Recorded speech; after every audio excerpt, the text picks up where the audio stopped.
They laughed before they knew her name, and by the time they learned it, the laughter would become the thing they wished they could take back. The stagecoach rolled into Dry Creek just after noon, its wooden wheels groaning across the dusty main street while townsfolk gathered beneath the awnings to escape the summer heat. The air smelled of horse sweat, dry cedar, and the bread cooling on the windowsill of the bakery. It was mail-order bride day, the kind of day that always brought curiosity to a frontier town. Men straightened their collars. Women whispered behind gloved hands. Children climbed fence rails for a better view. One by one, the women stepped down from the coach. Some were young. Some were nervous. Some carried small suitcases and hopeful smiles. Within minutes, introductions began. Prospective husbands stepped forward. Agreements were made. Futures quietly changed direction. Then the final passenger appeared. The moment Abigail Turner stepped down from the coach, the mood shifted. She moved carefully, clutching a worn leather bag against her chest. Her dress was clean but plain, stretched across a larger frame that immediately drew attention. Her cheeks flushed under dozens of staring eyes. For a brief moment, nobody spoke. Then someone chuckled. Another followed. Before long, laughter drifted through the crowd like dust carried by the wind. Abigail lowered her eyes. She had traveled nearly 1,500 miles by rail and wagon to reach Dry Creek. She had spent weeks imagining this moment. In her imagination, people smiled. In reality, they stared. A ranch hand near the hitching post shook his head. "Ain't what the advertisement promised," he muttered. Several men laughed. Abigail heard every word. She pretended she didn't. A tall cattle buyer named Warren Briggs stepped forward, looked her up and down, and frowned. "No thank you," he said. Then he walked away. The words were simple. The humiliation was not. A second man glanced at her and followed. Then a third. Each rejection landed heavier than the last. The crowd seemed fascinated by her embarrassment. Abigail kept her hands folded tightly around the handle of her bag. She had learned long ago that crying in public only encouraged cruel people. So she stood still. Quiet. Dignified. Alone. Near the general store, a little girl tugged on her mother's sleeve. "Does nobody want her?" she asked. The question wasn't loud. Somehow, everyone heard it. For a heartbeat, the entire street went silent. Abigail swallowed hard and stared at the dusty ground beneath her boots. Across town, standing beside a feed wagon, Samuel Harper heard the child's question too. He rested one hand on the shoulder of his son Noah while his daughter Lucy stood beside him. Samuel had not planned on attending the arrival. He rarely came into town unless supplies demanded it. Yet something had convinced him to stay longer that afternoon. Maybe it was the heat. Maybe it was fate. His gray eyes settled on the woman standing alone beside the coach. She wasn't arguing. She wasn't pleading. She wasn't trying to win anyone over. She simply stood there with quiet dignity while strangers judged her without knowing a single thing about her life. Samuel watched as Abigail adjusted her grip on the worn leather bag. For just a second, he noticed something unusual. She glanced toward the bag as if what was inside mattered more than the opinions surrounding her. Then she held it a little closer. Samuel frowned. Most people were looking at Abigail. He found himself wondering about the bag. And for reasons he couldn't explain, he suddenly wanted to know what secret she had carried all the way to Dry Creek. The road out of Dry Creek stretched across miles of sunburned prairie, winding between patches of dry grass and scattered cottonwoods that leaned against the endless western wind. Abigail Turner sat quietly in the wagon seat beside Samuel Harper, her leather bag resting in her lap. The town had disappeared behind them nearly an hour ago, yet neither had spoken more than a handful of words. The creak of wagon wheels filled the silence. Harness chains rattled softly. Somewhere far away, a hawk circled beneath the afternoon sun. Abigail kept her eyes forward. She had expected many things when she arrived in the West. She had expected uncertainty, hard work, loneliness. She had not expected a stranger to offer her a future after everyone else had turned away. Samuel guided the horses steadily along the trail. He was not a man who wasted words. Years of ranch life had taught him that silence often carried more truth than conversation. Beside him sat a woman he barely knew, yet somehow he felt less uneasy than he should have. The feeling puzzled him. Most strangers made him cautious. Abigail did not. Behind them, Lucy and Noah sat in the rear of the wagon. Noah watched clouds drifting overhead while Lucy studied Abigail with careful suspicion. The girl said nothing. She simply observed. Children often notice things adults missed. As the sun began lowering toward the western horizon, the Harper ranch finally appeared beyond a gentle rise. Abigail felt her breath catch. The property was larger than she expected. Weathered fences stretched across open pasture. A red barn stood near a windmill that turned lazily in the breeze. Cattle grazed in distant fields. It was not wealthy, but it was alive. The kind of place built through years of stubborn effort. Samuel pulled the wagon to a stop in front of the house. Abigail climbed down slowly and stared at the porch. A rocking chair sat near the door. Flower boxes rested beneath the windows, though most of the flowers had faded in the summer heat. Something about the house felt unfinished. As if it had been waiting for someone. Noah jumped from the wagon and ran toward the barn. Lucy followed more slowly. Samuel carried several supplies toward the porch before glancing back at Abigail. "You should come inside," he said. She nodded. The house smelled faintly of pine wood and coffee. Afternoon sunlight filtered through lace curtains, casting long shadows across the floorboards. Abigail looked around carefully. The furniture was simple. Everything was clean. Yet there was an emptiness she could not explain. Then she noticed it. The dining table stood near the kitchen window. 4 chairs surrounded it. 3 showed signs of daily use. 1 did not. The 4th chair looked untouched. Perfectly positioned. Perfectly clean. As though nobody had sat there in a very long time. Abigail felt a strange ache in her chest. Samuel noticed where she was looking. For a brief moment, his expression changed. Not sadness exactly. Something deeper. Something older. Then it disappeared. "Dinner's usually at 6, he said quietly. "The children help with chores before then." Abigail nodded again. She understood the message. Some subjects were not ready to be discussed. That evening, while Samuel worked outside and the children disappeared into their routines, Abigail carried her leather bag upstairs to the small bedroom prepared for her. The room contained little more than a bed, a dresser, and a single window overlooking the pasture. She locked the door behind her. Then she knelt beside the bed and carefully opened the bag. Inside was a small brass key attached to a faded blue ribbon. Her fingers trembled as she touched it. For several seconds she simply stared. Then she slipped the key into her pocket and closed the bag again. Downstairs, Lucy stood silently in the hallway. She had seen everything through the narrow gap beneath the bedroom door. And now she wanted to know what that key unlocked. Some secrets do not stay hidden because they are protected. They stay hidden because nobody knows where to look. Lucy Harper spent the next morning thinking about the brass key.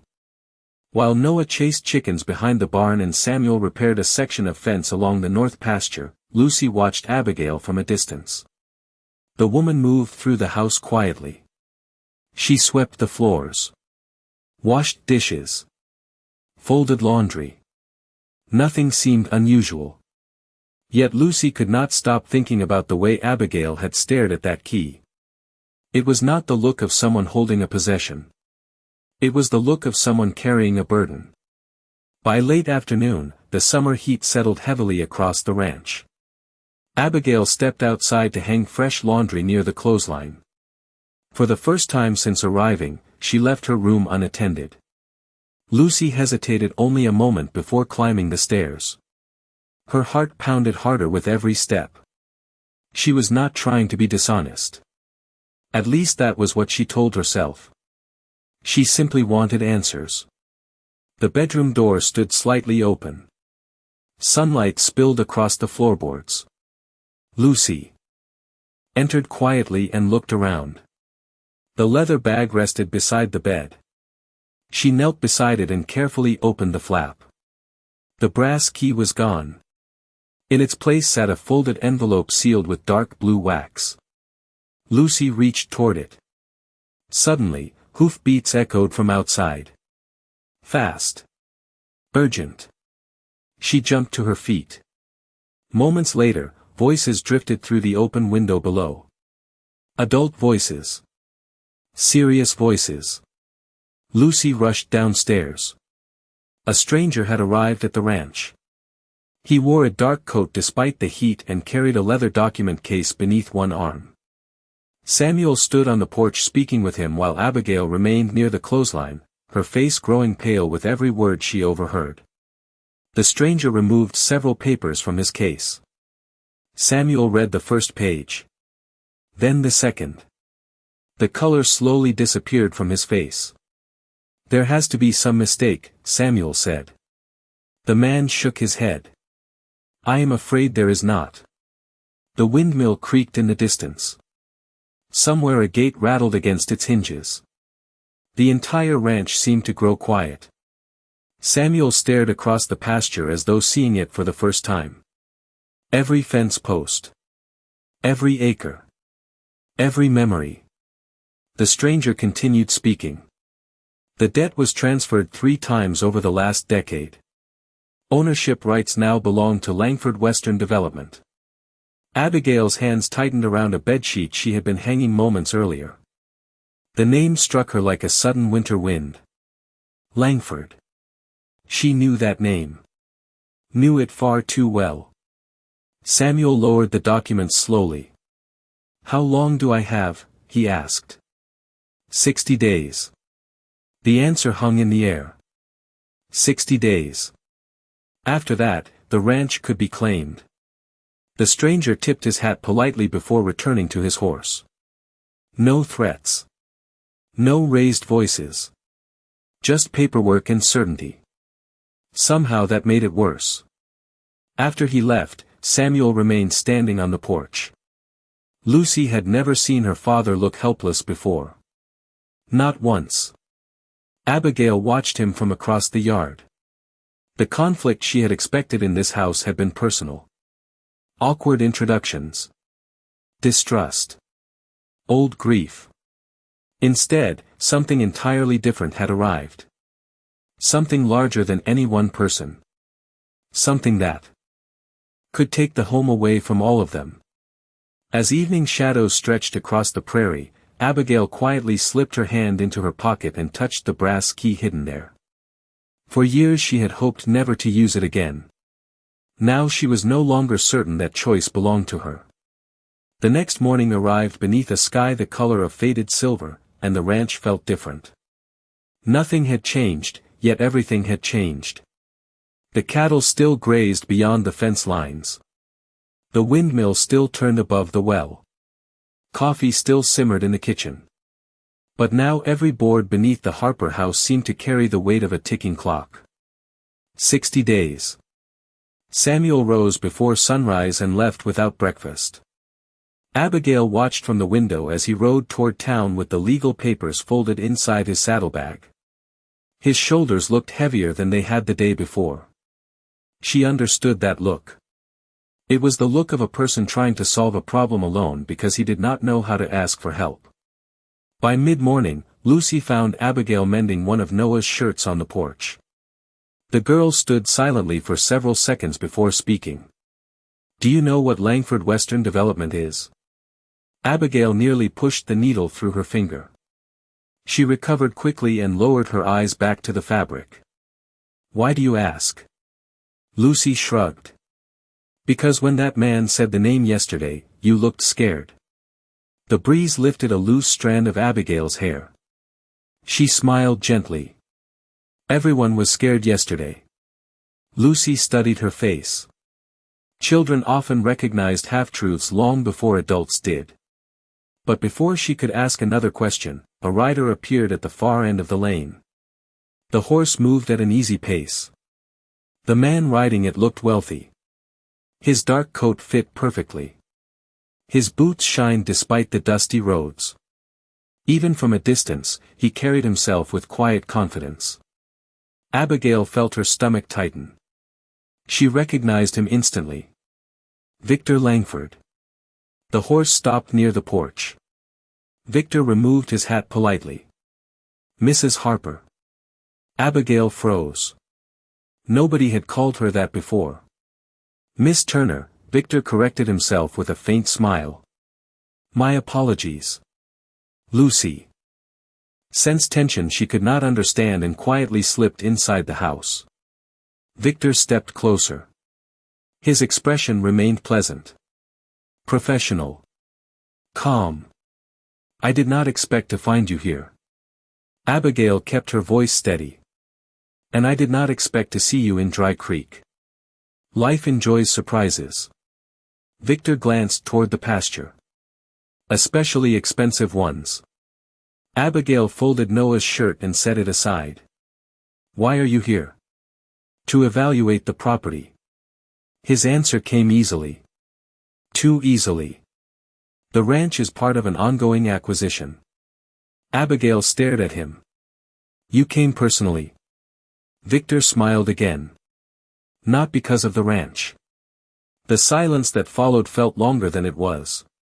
Somewhere near the barn, Noah laughed at something one of the ranch hands had said. The sound felt impossibly distant. Victor lowered his voice. You disappeared 3 years ago. Abigail's fingers tightened around the fabric in her lap. I left. Without collecting what belongs to you. It does not belong to me anymore. Victor looked at her carefully. That is not what the documents say. For the first time since arriving at the Harper Ranch, genuine fear crossed Abigail's face. Not fear for herself. Fear for the family inside the house. Because Victor knew who she was. Which meant he also knew what the brass key opened. And if Victor had come all the way to Dry Creek personally, then the secret she had spent years hiding was no longer buried in the past. It was riding straight toward the future. The following week brought no storms, no accidents, and no dramatic confrontations. Somehow that made everything worse. Trouble had stopped knocking at the Harper Ranch and simply taken a seat at the table. Samuel spent his days riding between Dry Creek and neighboring properties, searching for answers hidden somewhere inside contracts, ledgers, and courthouse records. Every evening he returned with more questions than solutions. The debt remained. The deadline remained. And now Victor Langford's unexpected visit lingered in Abigail's thoughts like a shadow that refused to move. She worked harder than ever. Before sunrise she prepared breakfast. After sunset she mended clothes by lamplight. Not because anyone asked her to. Because staying busy kept fear from catching up. Yet fear arrived anyway on a bright Thursday morning when another carriage rolled up the lane. This one was polished black with silver trim. Nothing about it belonged on a struggling ranch. Noah was the first to spot it. He ran toward the house shouting for Lucy. Samuel stepped onto the porch just as the carriage stopped. A woman emerged wearing a dark blue traveling dress and gloves despite the warm weather. She carried herself with the confidence of someone accustomed to being welcomed wherever she went. Her hair showed touches of gray, but her posture remained straight as a fence post. When Samuel saw her face, surprise crossed his features. Margaret? The woman smiled softly. Hello, Samuel. Lucy froze. Noah looked confused. Abigail remained near the clothesline, silently watching. Margaret Whitlock stepped forward and opened her arms. Lucy hesitated only a moment before accepting the embrace. Noah followed seconds later. The woman laughed gently and kissed both children on their foreheads. It was obvious she knew them. More importantly, they knew her. Samuel invited her inside. Lunch stretched longer than expected. Stories filled the kitchen. Margaret spoke about St. Louis. About schools. Libraries. Streetcars. Lucy listened with wide eyes. Noah asked dozens of questions. For the first time in days, the house sounded cheerful. Abigail quietly served food and listened. She noticed something Samuel did not. Margaret never once mentioned the ranch.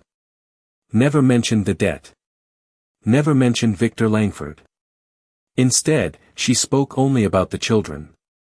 Their future. Their opportunities. Their possibilities. By evening, Abigail understood why that frightened her. After dinner, she stepped onto the porch to collect laundry forgotten on the line. Through the open window she heard Margaret speaking softly inside. They deserve stability, Samuel. Her tone remained kind. Calm. Almost impossible to argue with. I know. Samuel sounded tired.